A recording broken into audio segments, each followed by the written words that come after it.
Hello guys, मैं हूं doctor Aamir Beniwal, professor educator motivator. आज मैं आपके लिए लेकर आया हूं 2 वर्ड्स अप एंड डाउन। तो डियर स्टूडेंट्स, आप अप्स एंड डाउन का बहुत बार इस्तेमाल करते हैं और हमारे जहन में केवल एक ही बात होती है, वो क्या कि अप मीन ऊपर, डाउन मीन नीचे। इससे आगे हम कुछ नहीं सोचते। लेकिन ये इंग्लिश है, इसको जब तक हम रिलेट करके नहीं पढ़ेंगे तब तक बात बनने वाली नहीं है। तो आइए आज की इस वीडियो में हम डिस्कस करेंगे कि अप को हम अलग अलग पार्ट ऑफ स्पीच में कैसे यूज कर सकते हैं, डाउन को हम अलग अलग पार्ट ऑफ स्पीच में कैसे यूज कर सकते हैं और उनके अलग अलग कितने मीनिंग हो सकते हैं। केवल ऊपर नीचे में काम नहीं चलेगा। Let's start. तो सबसे पहले मैं अप जो वर्ड है इसके बारे में डिस्कस करेंगे। तो यदि हम इसको नाउन के रूप में यूज करें, संज्ञा के रूप में, तो इसका मतलब क्या होता है। अब देखिए, I have seen many ups and down of life. तो अब देखिए यहां पे आया है ये, यानी आई हैव सीन, मैं देख चुका हूं। मैनी अप्स एंड डाउन का मतलब है बहुत उतार चढ़ाव। तो यहां पे डाउन का मतलब तो है उतार और अप्स का मतलब है चढ़ाव ऑफ लाइफ, जीवन के, कि मैंने जीवन के बहुत सारे उतार चढ़ाव देखे हैं। तो अप का मीनिंग क्या है? चढ़ाव। नेक्स्ट यूज इज, यहां पे हम देखेंगे नाउन के बाद एडजेक्टिव के रूप में, यानी विशेषण के रूप में। तो कैसे? The next up train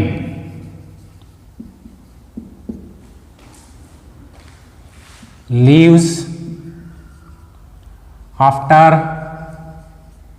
1 hour. अब देखिए यहां ट्रेन क्या है? ये नाउन है, किसी चीज का नाम है और उसके आगे आया है नेक्स्ट अप। तो यहां पे ये एडजेक्टिव का काम कर रहा है कि ट्रेन की विशेषता बताई जा रही है। तो ट्रेन लीव्स आफ्टर 1 आवर, 1 घंटे के बाद जाएगी। और कौन सी ट्रेन जाएगी? नेक्स्ट अप का मतलब यहां पे क्या आ गया कि अगली, यानी अगली ट्रेन 1 घंटे के बाद जाती है। तो देखिए कितना डिफरेंस है मीनिंग में। लेकिन हमारे लिए अप का मतलब ऊपर है, ऊपर तो अब तक आया भी नहीं, ये चढ़ाव है, ये अगली है। अब देखिए इसको हम एडवर्ब के रूप में कैसे यूज करेंगे। एडवर्ब यानी क्रिया विशेषण, क्रिया की विशेषता बताएगा। जैसे बहुत ही कॉमन सा सेंटेंस है, प्राइसेस आर गोइंग अप, कि कीमतें हैं जो वो अप जा रही हैं, ऊपर जा रही हैं, हाई हो रही हैं। तो यहाँ पे इसका मीनिंग ये है। यहाँ पे ये वर्ब के बाद आया है, वर्ब की विशेषता बता रहा है, इसलिए यहाँ पे ये एडवर्ब है।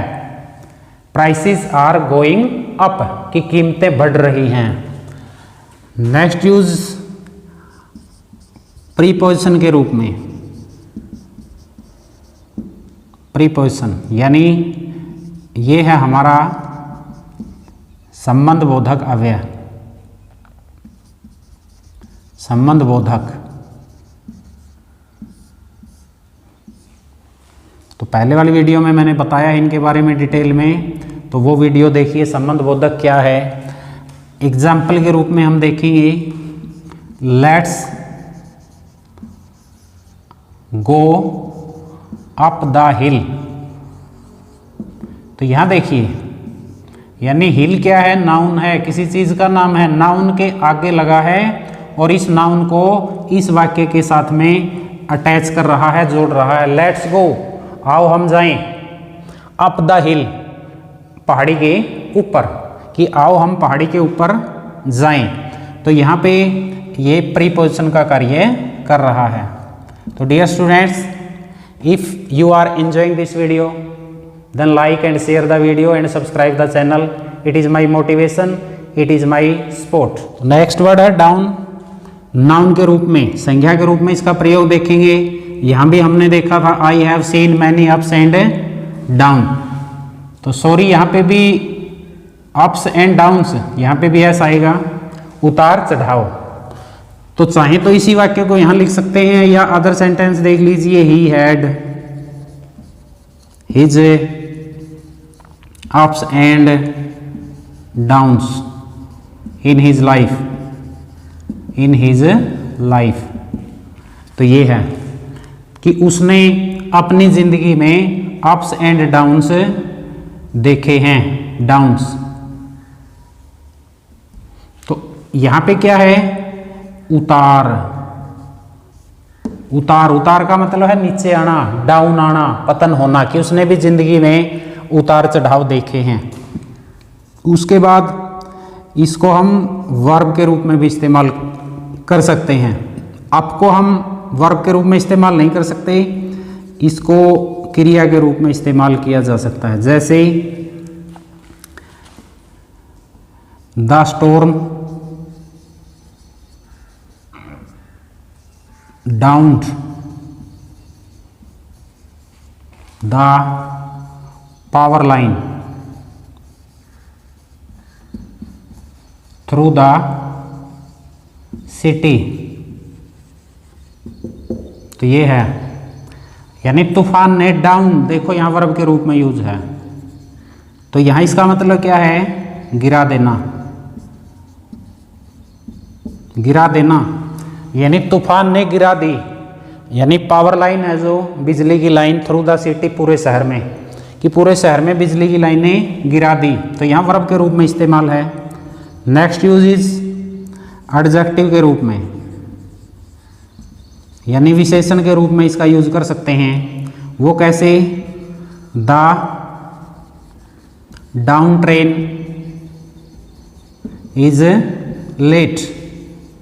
तो जैसे यहां लिखा था ना, the next up train leaves after 1 hour, कि अगली जो ट्रेन है वो 1 घंटे के बाद जाती है। तो यहाँ डाउन ट्रेन, यानी ट्रेन नाउन है और इसके आगे डाउन आया है, तो यहाँ पे एडजेक्टिव का काम कर रहा है ये। तो डाउन ट्रेन इज लेट, इसका मतलब है आने वाली जो ट्रेन है वो लेट है। तो डाउन यहाँ एडजेक्टिव का काम कर रहा है। तो डाउन का मतलब यहाँ नीचे नहीं है, बल्कि इसका मतलब क्या है, आने वाली। अप का मतलब जाने वाली और डाउन का मतलब है आने वाली। तो देखिए मीनिंग। उसके बाद एडवर्ब के रूप में देखिए, यानी क्रिया विशेषण के रूप में, the sun went down and left us in the dark. The sun went down, तो देखिए यहाँ वर्ब है और वर्ब के बाद ये डाउन आया है, तो यहाँ पे ये एडवर्ब का काम कर रहा है कि सूर्य वेंट डाउन का मतलब है नीचे चला गया, या सूर्य छिप गया। वेंट डाउन का मतलब है छिप गया और हमें अंधेरे में छोड़ गया। नेक्स्ट यूज प्रीपोजिशन के रूप में, यानी क्रिया विशेषण के बाद हम प्रीपोजिशन के रूप में यूज देखेंगे संबंध बोधक अव्यय के रूप में। तो वो कैसे है, he pushed Mohan down the stair, कि उसने मोहन को धकेल दिया, डाउन द स्टेयर्स, सीढ़ियों के नीचे।